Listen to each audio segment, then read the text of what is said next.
ও মাই god, এখানে দেখি একটা বাদরের বাচ্চা পড়ে রয়েছে। বাদরটা তো অনেক অসুস্থ, একে আমার বাসায় নিয়ে যাবো এবং একে আমি চিকিৎসা করে সুস্থ করবো।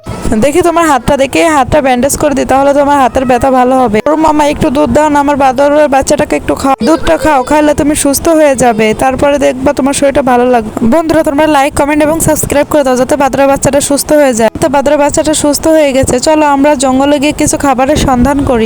ওই তো আমার বাদরের বাবু সোনাটা, আমার বাচ্চা সোনাটা চলে এসেছো। এটা আমার বাচ্চা, দাও আমাকে ফিরিয়ে দাও। আমি সেদিন জঙ্গলকে হারিয়ে ফেলছিলাম, সেদিন অনেক খোঁজাখুঁজি করছি আর পাই না। তোমাকে অসংখ্য ধন্যবাদ আমার বাচ্চাকে ফেরত দেওয়ার জন্য।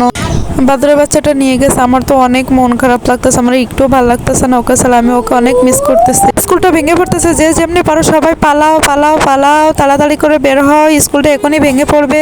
ইয়াল্লা, আমি তো নিচে পড়ে গেলাম, সবাই তো আমাকে রেখে পালালো, আমি এবার কিভাবে বের হবো? কাউকে সাহায্য করলে সেও তোমার বিপদে সাহায্য করবে, এটাই নিয়ম। দেখছো আজ আমার বিপদেও বানর মামারা এগিয়ে আসছে। তোমরা সাবস্ক্রাইব করতে ভুলো না কিন্তু।